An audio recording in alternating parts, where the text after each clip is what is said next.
Papasok na fresh, uuwing mandirigma. Umaga pa lamang marami na nakikipagpambuno para makasakay sa mga pampublikong sasakyan kahit tayuan o parang siksikang sardinas na. Sa dami po ng tao, kaya napipersa sumabit. Kasi malilate sa trabaho, kaya kailangan sumabit na. Kahit na bawal, kailangan talaga sumabit eh. Sa Commonwealth Avenue sa Quezon City nga ganyan pa rin kahit tanghali na. Opo, para lang po makauwi syempre. Galing work, pagod na pagod, gusto na makauwi.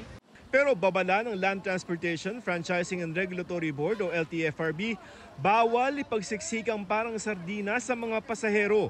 Huhulihin ng mga ganyan kasama ang Land Transportation Office o LTO. Yung mga modern jeep halimbawa, merong capacity na hanggang 32 pero depende yan sa klase ng modern jeep. Meron 24, 26. Pero kapag nakita ng LTFRB na nag-overloading, pwedeng kanselahin o tanggalan sila ng prangkisa. Ayon sa LTFRB, hanggang 5 lamang ang pwedeng nakatayo sa modern jeepney. 12 hanggang 32 naman ang limit ng mga pasahero sa tradisyonal at modern jeepney depende sa kapasidad nila. 9 hanggang 12 naman ang dapat sakay ng mga AUV, regular van at extended van. Hanggang 50 naman kung mga pampublikong bus.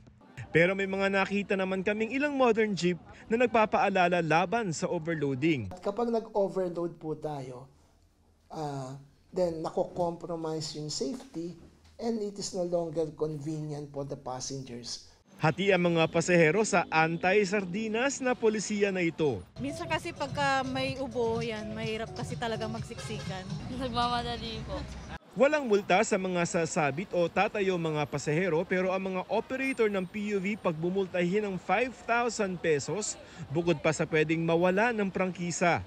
Ngayon pa lamang marami ng hirap makasakay o nakikipagpambuno lalo pag rush hour. Kaya paano kung mga pasahero ang mapilit? Wala po kaming magagawa sir kasi pasahero, rush hour, hindi namin kayang awatin yung pasahero. Oo, kasi pera ho yun eh. Paano pagka hindi kami nagpatay, paano kami makakapag-boundary? Pinag-aaralan ng LTFRB kung nagkukulang ba ang pampublikong transportasyon kaya nagsisiksikan o tuwing rush hour lamang ito. Maaring isang isang point of view na kaya ganyan ay dahil sa kakulangan ng public transport. Pero sa tingin din namin, isa ring contributory factor yung traffic eh. Kasi yung turnaround ng lalo na sa rush hour. Pero sa ngayon, kahit traffic at mabagal ang turnaround, bawal pa rin ang sardinas na mga sasakyan.